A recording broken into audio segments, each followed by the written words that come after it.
This example would be, oh gosh, I've been invited to come and talk to Utah students. Utah students up at, on Friday the 13th out of all days, right? As Dean Ward expressed, thank you so much for coming today. And as he also mentioned, today is the first in our Alumni Lunch series for the fall semester. We're really excited to have you here today, and we're really excited to be kicking this series off again in the new semester. I just want to make a few brief announcements before I introduce our guest speaker today.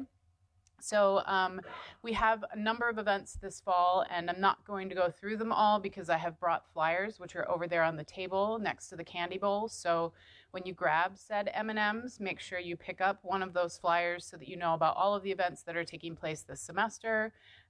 We also specifically have a lot of events taking place the week of homecoming. Obviously, that's a week that alumni come back to campus. So I think we have 3 talks that week, in addition to a mocktail and mingle event, which is a networking event that you can come to and meet alumni. There's a flyer over there for that.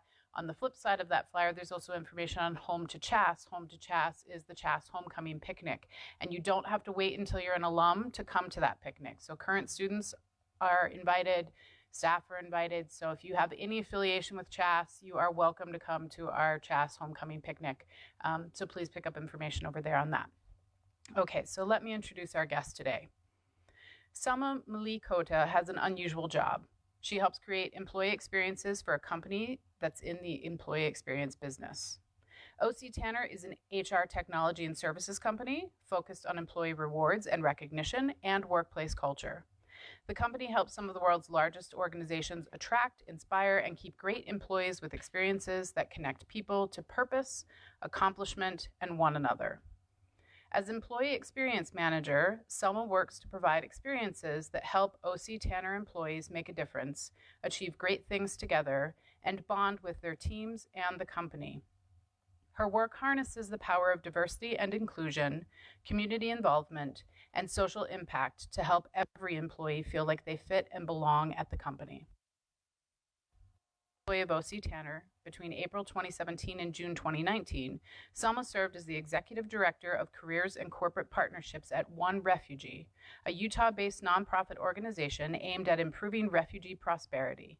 One Refugee's mission is to champion individuals with a refugee background by helping them one-on-one obtain an education and build successful, meaningful careers. As the Executive Director of Careers and Partnerships, Selma's role was to identify, build, and maintain coalitions with employer partners to increase program sponsorship, employee engagement activities, and mutually beneficial relationships. She has worked closely with 200-plus refugee students in Utah and Idaho on their professional development and in preparing them for future careers. Selma is also a board member for Utah Diversity Connections, a local nonprofit working to assist Utah businesses in building diverse workforces. This coalition identifies and produces resources for both employers and employees, helps promote the business case for a diverse workforce, and recognizes employers that have built a diverse workforce through the Utah Diversity Awards presented annually in conjunction with the Utah chapter of the Society for Human Resource Management. Selma holds a bachelor's degree in liberal arts and sciences from Utah State University. If you would please help me welcome our guest today, Selma Mlikota.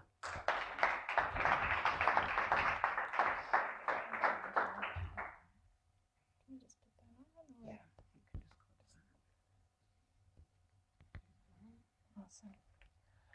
Can you guys hear me good? Okay, awesome. Well, thanks everyone for being here. It's a great honor to be invited back here to Utah State and spend time with all of you. As Andrea mentioned, my name is Selma Mlikota, and I'm a former refugee from Bosnia. I say former because I actually spent over 20 years living and calling Utah my home. So even though I still identify with the Bosnian refugee community, I no longer claim that status. I want you to just take a moment and reflect on the word refugee. Just think about images that pull up in your mind, or the thoughts that the word refugee, with the thoughts that you have when you hear the word refugee. Do you think of a professional leaving a business and running to save their life? Do you think of a surgeon leaving her patients behind? Or do you think of a mother holding her crying child?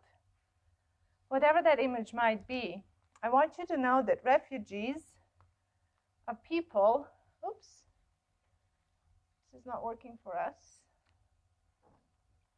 that refugees are people who are fleeing their home countries because they're faced with persecution on religious basis, on basis of their political affiliation, maybe their sexual orientation. Sometimes they're fleeing wars. Thank you.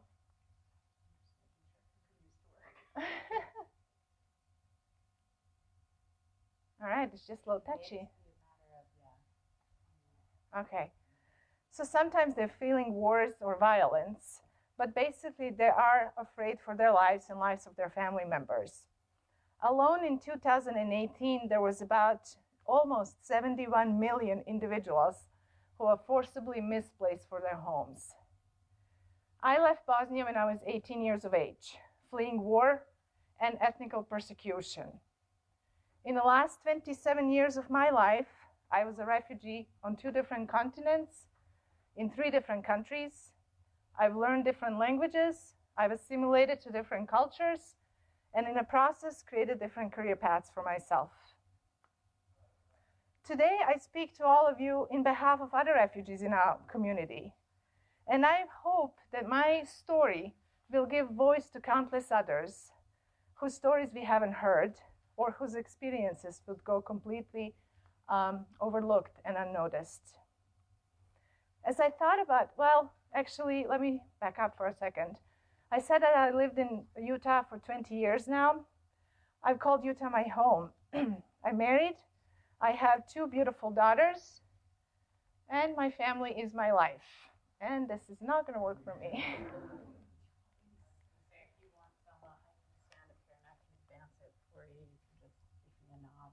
Okay, yeah, that'd be great.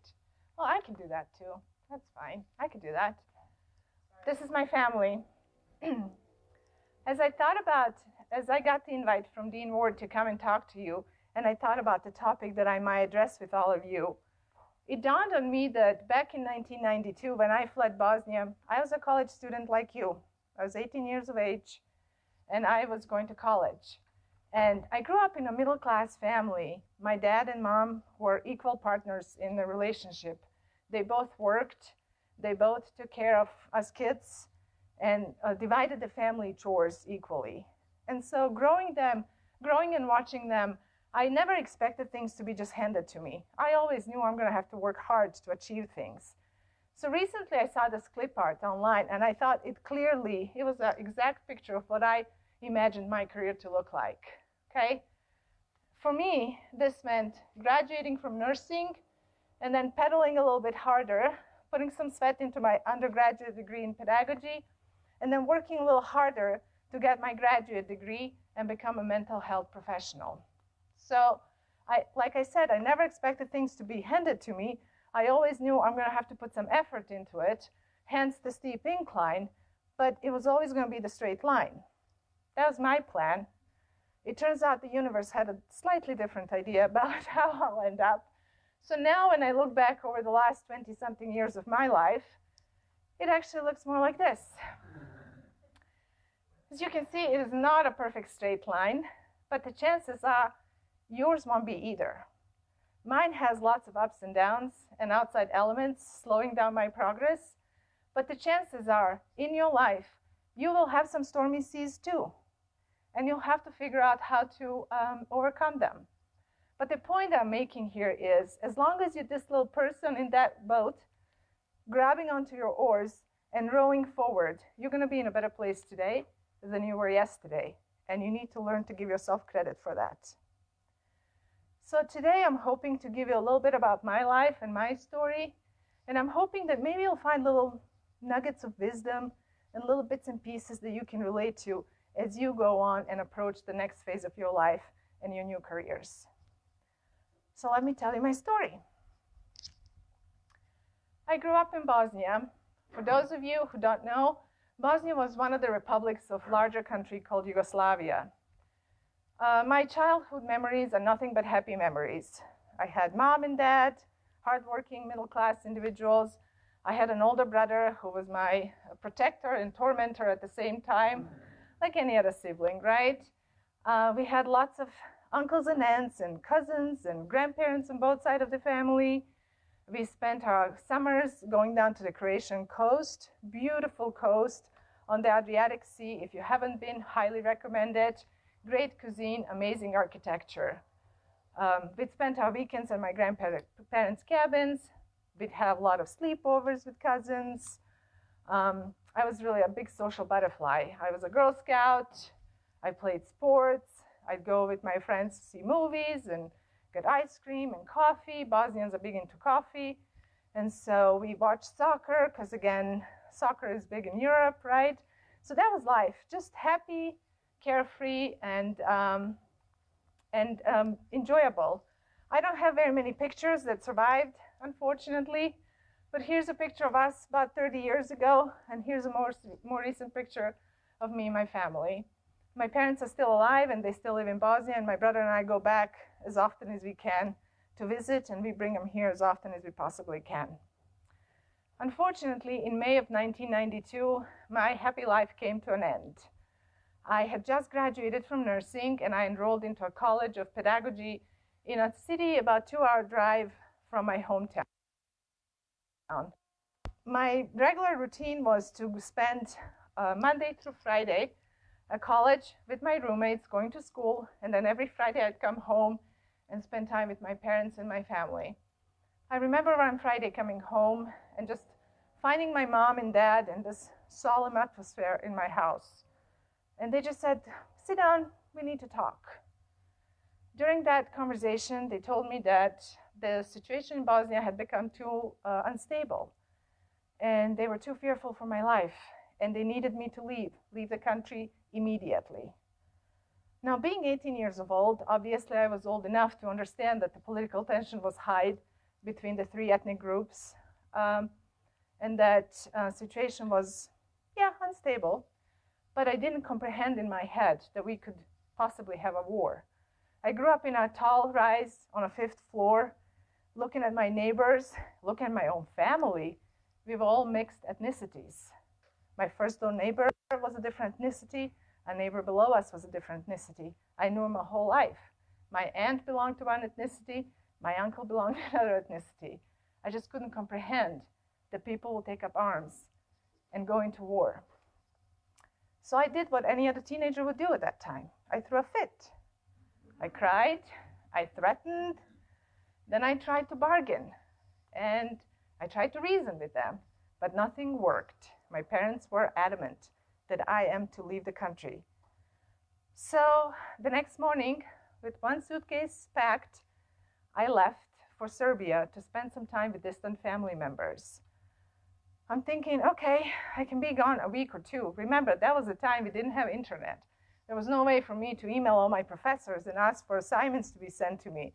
So this whole time, my biggest problem was, how the heck am I going to keep up with schoolwork? A week or 2, oh my gosh, this is going to put me so much behind. War, we're not going to have war, right? But schoolwork, how am I going to keep up with that?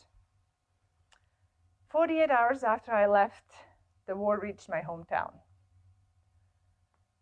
I'm not going to go into the details of what happened after that, or for several months, because those ones are still raw and obviously evoke a lot of emotion. The fact remains that horrible, despicable crimes were committed against humanity in Bosnia during the war.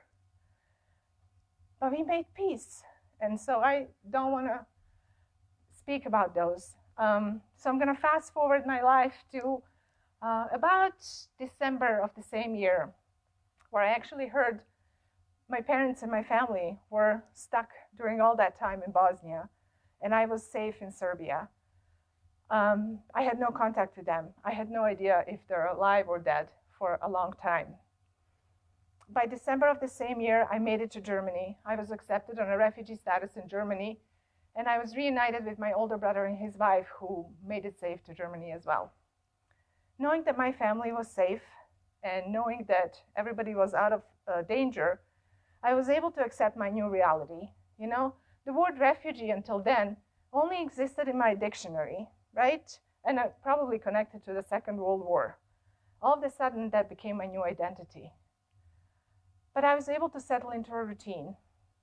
I found a job as a dishwasher in a local restaurant. So I did, for 8 hours a day, I'd peel potatoes and I'd wash dishes. And that was my little safe zone because I didn't speak to anyone. I didn't have to speak to anyone. At the beginning, I asked you to think about refugee and kind of reflect on that word and think about feelings or thoughts that you have when you hear the word refugee. If loneliness wasn't one of them, please add that to your list. As a refugee, you feel very lonely. You're surrounded with people, yet you're lonely. You have a place, yet you don't belong. You're different, and that difference separates you from others, makes you an outsider. You can sense the condescension and pity in people's eyes as they try to talk to you because you don't understand the social more. And so you build walls around you to protect yourself. You become silent and you become isolated. So that's what I did. I was really quiet. Every day I'd go to work and I'd enter that restaurant through the back door that led straight into the kitchen so I could avoid conversation with anyone. But when you're stuck doing a mundane job, a job that requires zero intellectual ability, then you are left with a lot of time contemplating. So contemplated I did. And let me tell you, Germans love their potatoes.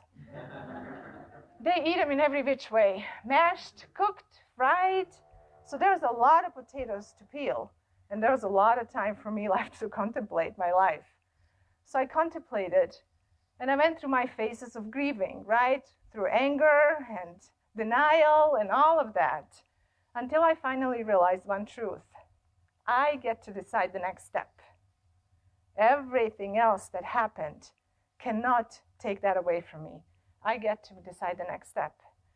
So I made two decisions. One decision was never eat a potato unless somebody else peels it, slices it, and cooks it for you. Another decision, get back into nursing for Pete's sake. You have education, you could do it. So that's what I did. I went back to school to master German language, because obviously you need that. And I met lots of friends and kind of worked my way up slowly and surely into nursing assistant, and then later on to get my credentials evaluated, pass a couple classes to get enough credits, and become a licensed registered nurse in Germany. I spent the next 3 years working as a lead shift nurse in a hospital in Munich in Germany. I'm telling you this story for two different reasons. The first one is more of a selfish nature, because Brené Brown said that compassion is not a virtue. It's not an innate thing. It's not something whether you have it or not have it. It's whether you choose to exercise it or not. I hope my story will help you and remind you to show compassion to refugees that you meet in your community or in your campus, because I truly believe that every human being has so much to give if we just give him a chance to. And if we just lend a hand or a kind word and put him in the right direction. Another reason I'm telling you this story is I hope for your own benefit. You know, I'm sure that you'll have your own storms that you'll be faced with in your life. And I hope that you will remember that your success will start at the end of your comfort zone. I could have chosen the comfort of peeling potatoes. I could have stayed there and peeled the potatoes for the rest of the war. It was safe. I did it 8 hours a day. I'd go home to the comfort of my older brother and his wife, and I could have waited the war, but I didn't. I made a conscious choice to do something about it. Henry David Thoreau said that masses of people lead lives of quiet desperation and go to their grave with their song still in them. The song still in them perhaps refers to their unfulfilled dreams. I beg you not to let fear and a few stormy winds keep you from fulfilling your dreams and going after what you desire in life. So you would think this is where my story ends, right? You think this is her happy ending. She was in a war, she was a refugee in one country, managed to get to Germany, managed to work her way up to nursing, where she was educated in, I even got married in the process. So you would think this is it, right? This is the happy ending, except that it is not. In March of 1997, I married my husband, Dennis. By the summer of the same year, we found out that we were pregnant with our first child. So yay for us. A month later, we received deportation letters from Germany. Whew.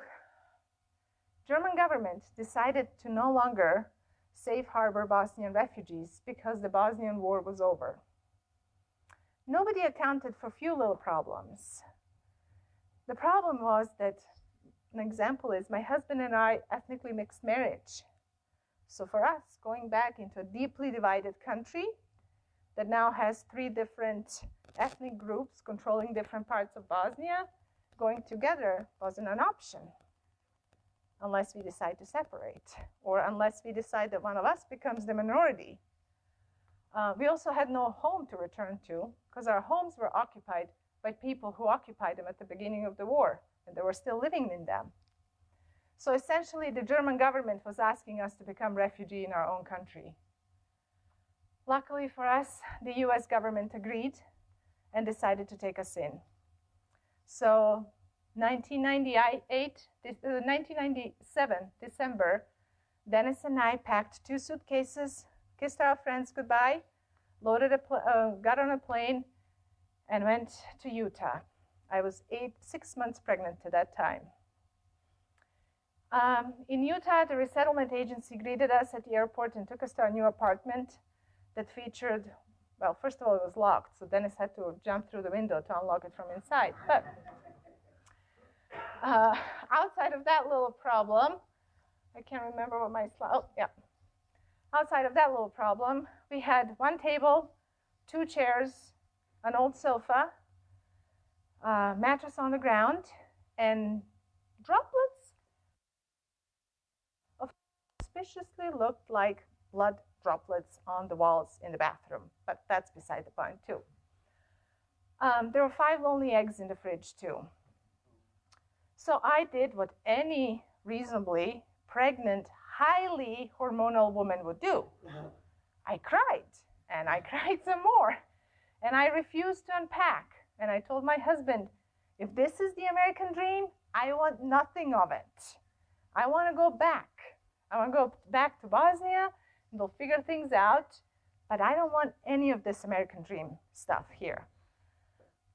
Obviously, we didn't go back. We stuck around because flying while highly pregnant is also not an easiest thing in the world.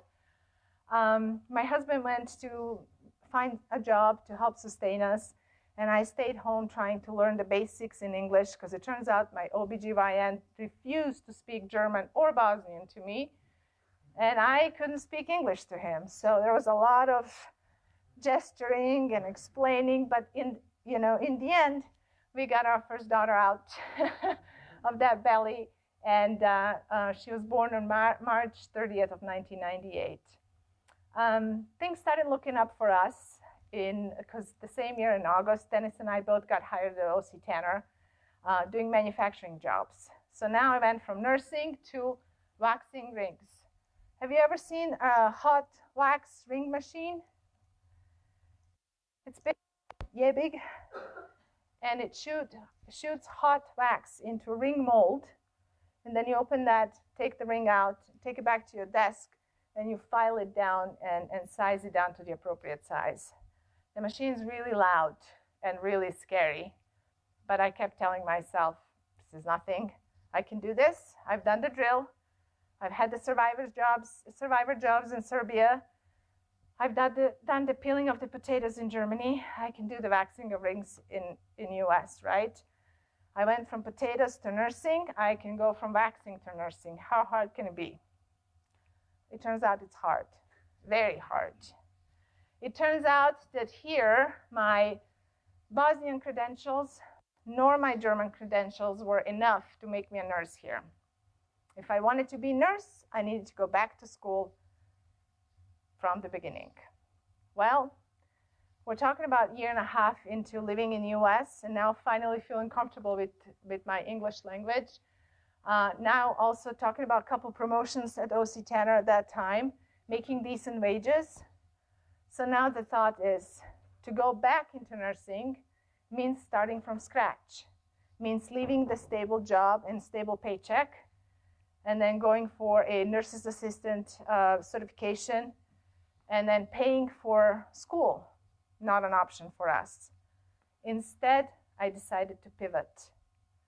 I looked at OC Tanner, and I looked at different career paths within OC Tanner, and I decided to pivot to business world. I got OC Tanner's tuition reimbursement, and that's how my Utah State University story begins. Actually, it started at community college and getting my generals done, and then later on transferring to Utah State and working my way to eventually land a job with these two lovely ladies who accompanied me today as a sales training manager. I'm telling you this part of my life is because I want you to know and be prepared once you graduate and embrace your new careers, to ask yourself always to be agile and to be prepared to pivot in your careers.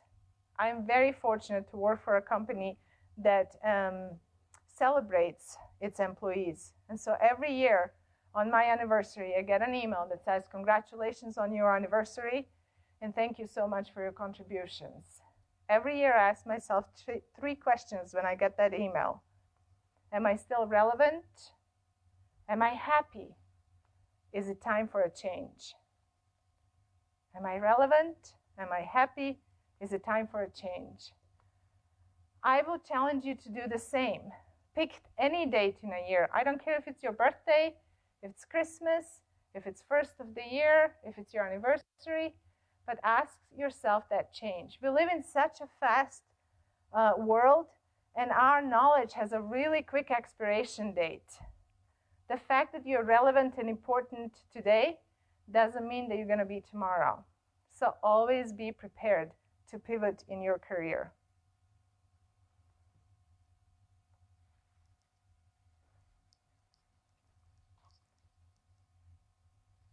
It's kind of hard when you don't have that, so I have to think about what my next words are. The final thing that I want to talk to you today about is the work that I was fortunate enough to be involved through a nonprofit organization called One Refugee. As mentioned in my introduction, One Refugee is a nonprofit located here in Salt Lake City and operates. And they serve about, probably over 200 students right now, students from different refugee backgrounds. These are young individuals like yourself, and I am positive that we have a couple students from Utah, here at Utah State, from One Refugee. So the mission of this organization is to help refugee students obtain education and then also find good career paths after. My job, as mentioned, was to work with students and also work with other partners in the community. So OC Tanner literally endowed my position to One Refugee. So even though I was on OC Tanner's payroll, I had the opportunity to work for this nonprofit for two years. And so my job was to work with other partners and other corporations in the community to get them on board to support One Refugee. And through that work, I met tons of great refugee students with unbelievable stories of survival and stories of persistence, of grit, and love. This last month, they had their annual conference at OC Tanner, and they all wrote their wishes for future on white balloons and went out and kind of released them into the universe. So hopefully the universe will be a little kinder to them and not play the games that she played with me. But if there's one thing that these students have taught me is the beautiful thing about gratitude. I want you all to meet Babikar. Babikar Abdallah is a refugee from Darfur, Sudan. He arrived in US in 2014. He is a Darfur genocide survivor. When he was 7 years old, he came home to a burned house, and the entire family perished in that genocide in Darfur. Along with a few other boys, or several other boys, he actually fled and walked from Sudan all the way to the refugee camp in Kenya. Several of those boys, I think they called them lost boys back then, they perished on that journey. They, whether due to the wild animals or sheer exhaustion or elements, many of them didn't make the journey. But Babikar did. He made the journey, and he spent entire life then living in refugee camps until 2014 when he was admitted into United States as a refugee from Africa. He's full of life. He's full of zest and gratitude for life. When you ask him what he's grateful for, he'll tell you, I'm just grateful to be alive. That's all I care about. I think we can all learn a lot from Babikar. I think we live in this world where, we always crave the latest and greatest gadget.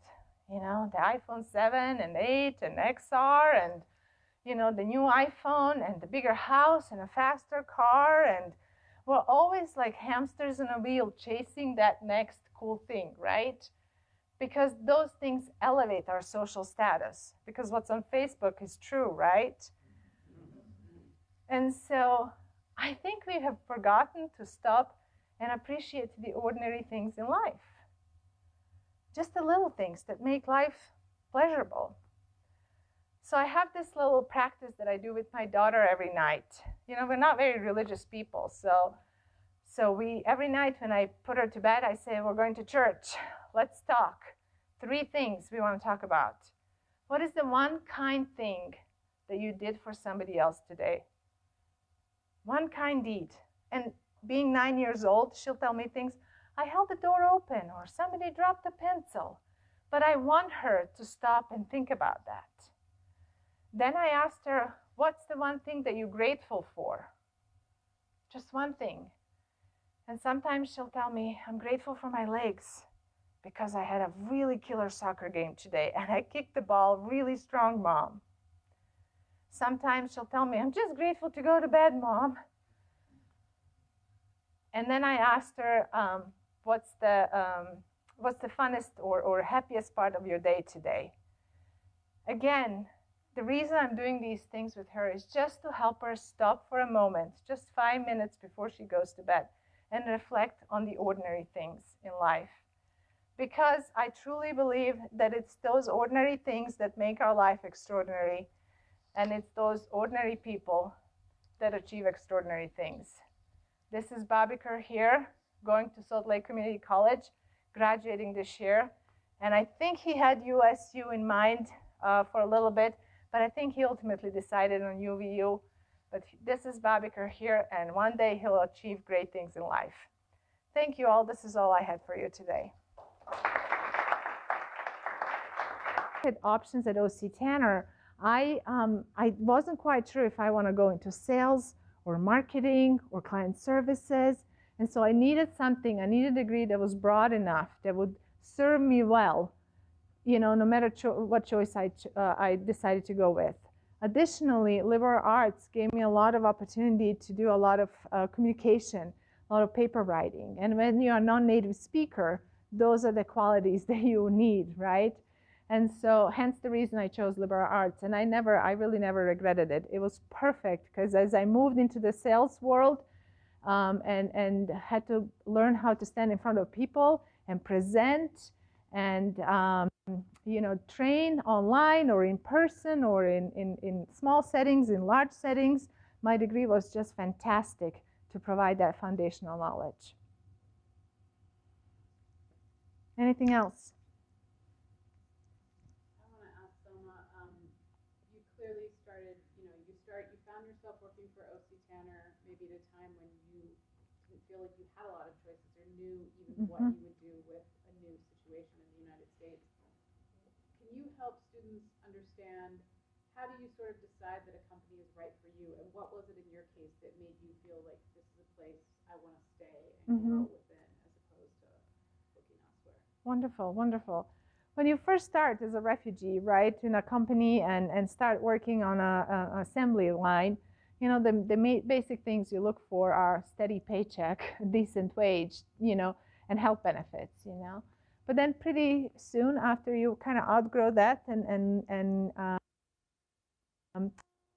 then you start looking into other things. You know, is this company really taking care of their employees?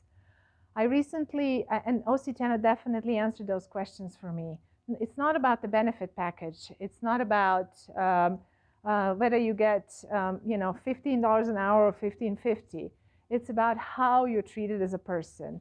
And I feel that OC10 really treats their employees as people, and they have, they're just a safe, they treat them as people, and they also provide lots of opportunities for growth and advancement in the company. And so those were the things that I was looking for.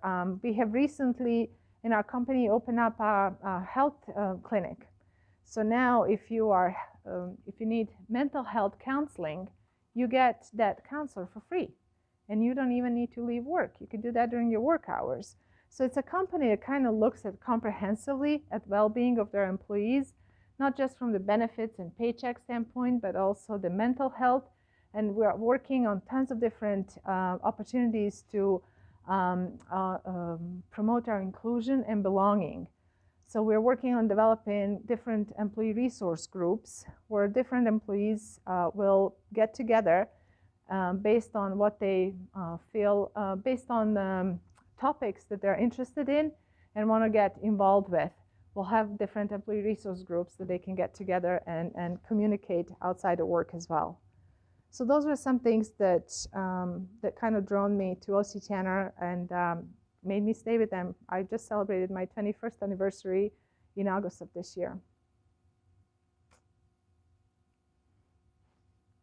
Yes? I also have a question about the liberal arts degree. So I think a lot of students who were, well, not in your situation with the whole incredibly powerful backstory that got you here, but once they got to Utah State thinking, I think I want to go into business, I think they would just go to the College of Business, right? Or like, I'll major in something that says business in it.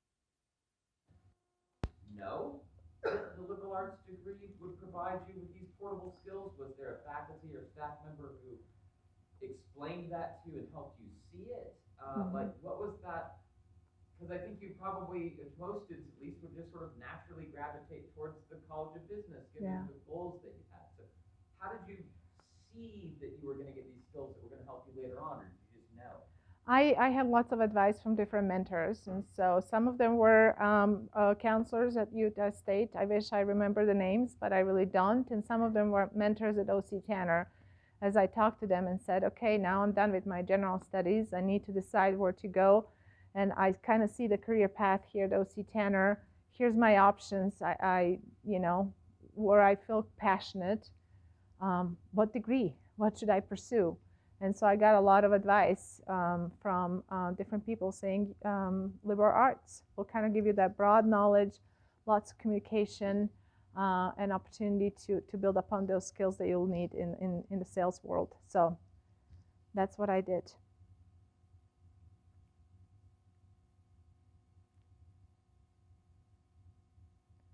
It's really quiet. Oh, yes. So it sounds like within your time at OC Tanner that you've had a number of different positions and continue to Yes. What type of things have helped you to kind of determine what route you wanted to go and then to get those positions and those advancements? Well, I've always had good mentors, and I've always had people, that I kind of wanted to mimic my career after. And so I would always observe, maybe Trish or Cindy and say, okay, I like that. I could do this, Another thing that I always say, don't be shy to ask questions and go out and job shadow for a day. I mean, job shadowing, there were a couple opportunities for me to work in different departments, and I asked to job shadow for a day, and after a day I was like, whew, not for me. There's no way I could do this. Well, on the outside, I honestly thought this would be a job that I would enjoy so much, but spending a whole day shadowing the person and actually seeing, the daily tasks that the person was involved with, I know for sure that this was not something that I would be happy with. And so job shadowing, I would highly suggest to do, looking around you and saying, whose career do I want to emulate? You know, who do I admire in life, and who do I would love to emulate in my career, and then ask to be mentored. You know, there's also something about you being brave enough and having the grit in life to go after the thing that you like. And so, yeah, you just need to raise your hand and volunteer and ask questions. So you worked with refugees while you were OC Tanner. Uh-huh. How did that look like getting into that? Was it something that you pursued actively, or did they just kind of say, hey, here's an opportunity? Yeah, so OC Tanner had supported one refugee in prior years as well through financial donations and allowing them to use the space at OC Tanner. And then they kind of wanted to up their involvement, and they came to me, knowing my personal background and my story, and knowing that I kind of, made my way up through the corporate ladder. They felt I would be the right person to lead other refugee students and help them figure out their career path and figure out how to get prepared for future careers. So my SVP of HR and the CEO approached me and asked me to take on this assignment. And it was a fantastic, fantastic assignment in which I not only sat down with, upwards of 200 refugee students to talk to them about their dreams, their personal stories, their ideas of how they want their careers to progress, but I also had the opportunity to go into the community and talk to other employers and partners to get them on board, to get them to partner with us and offer internship opportunities for these students or even full-time employment. So it was a fantastic opportunity. And I still continue being involved through advising and volunteering. I'm just not working for them full-time anymore. And then, yes? So you talk a lot about having mentors and people in your life that help open your mind to ideas you might not have had. How did you come upon those mentors? Did you also mention, were you actively just asking questions, or did people find you? I continually keep looking for mentors. Currently, I have 3 of them that have officially signed on to be my mentors. And I literally look around myself and I look at an OC Tanner company and I say, who is the next person that I want to be, that I admire, that I feel like they're doing the right thing and they are achieving and giving so much to the company, right? And so I literally schedule a meeting and ask them, hey, this is where I am in my life right now, and I feel I could use some mentoring from you because I see that you're good in this, this, and this. Would you mind meeting with me once a month or so over coffee, over lunch, and talking to me and helping mentoring me? And so I do that at work. I do that in my personal life as I look at my friends and I say, gosh, Trish, you're doing such a great job. Would you mind mentoring me in this specific skill? Or gosh, Cindy, or gosh, Josh, There's people that I just admire for certain characteristics or certain skills, and I just ask. I just ask them to be my mentors. I also ask a lot of people to be my sponsors in the company. Do you guys understand the difference between a mentor and a sponsor? So mentor is somebody who talks to you, and sponsor is somebody who talks about you.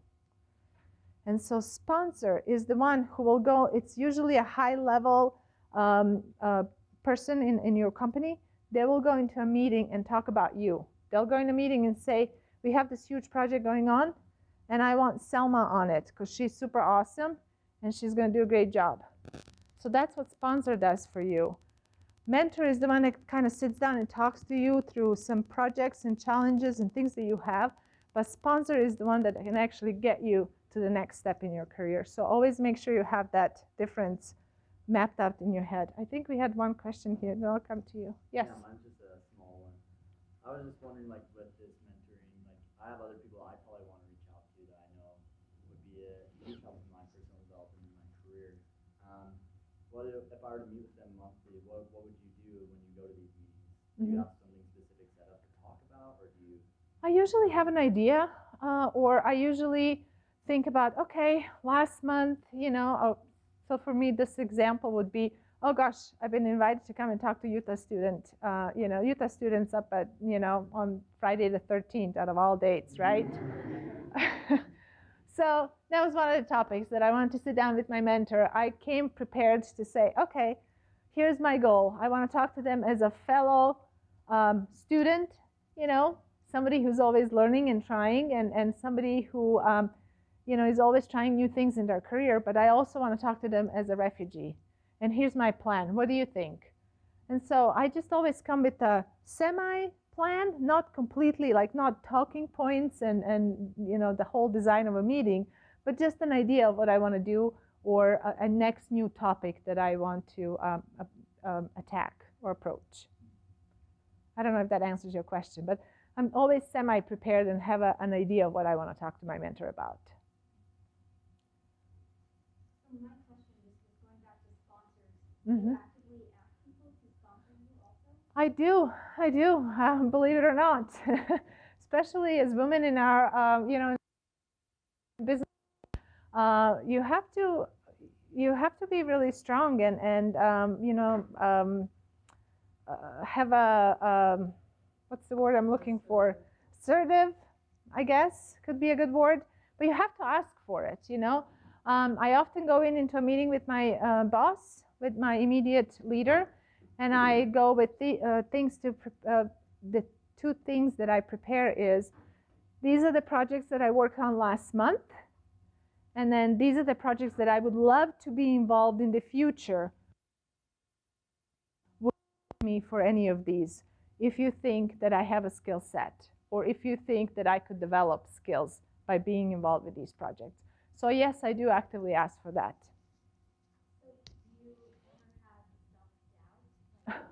On a daily basis? And how do you overcome that? Because, I love that idea, but I feel like it might be kind of hard to put myself out there and be, am I actually capable of that? Daily, I doubt myself daily. I think every one of us does. But, I just think that in life you always have two choices. You can remain chained to your current situation, or you can choose to take the leap of faith. And I honestly hope, if there's anything that I've learned in my life, that is that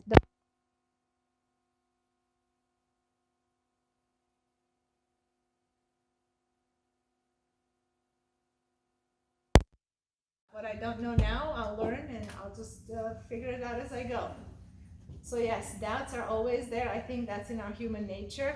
But please, please, please don't let those doubts, those little fears, and few little wins, keep you from achieving your dreams. Just adjust your sails and keep after it. If I can add something to that, I did this for the first time. I need an advocate, and because I want to do this thing over here, and you're in a position to help me, will you? And I felt super uncomfortable about it. Oh yeah. Right, it was so awkward. But this person was like, I've been waiting for you to ask. I mean, they want to help, people want to help other people, You'll have a sense of, I've got enough of a relationship with this person I can ask. It's not out of the blue or something. And his response was, I've been waiting for you to ask. I thought you should be doing that. I've wondered why you haven't been asking me about doing it. So you might be surprised that when you muster the first thing, it's super awkward, but it's easier than once you do it than you think. And in my life, I also learned we're all humans, right? Even my boss is just human. They have their own things in life. They're going after their own career and they have their own family things going on. They can't keep track of me in my life, right? And so when I go into a meeting, I'm always prepared to talk about things that I achieved this last month since we last spoke, and then ask for something. So this is what I've done, but then here's some things that I would love to be involved with. How do I be involved? Can you help recommend me, or can you help assign me a project, etc.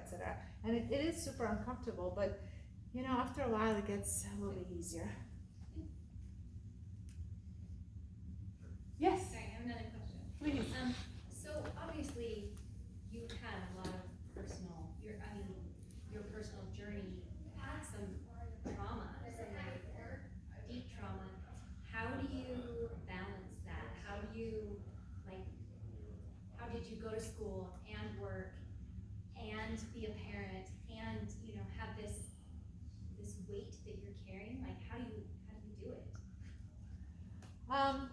you surround yourself with people that you trust and love.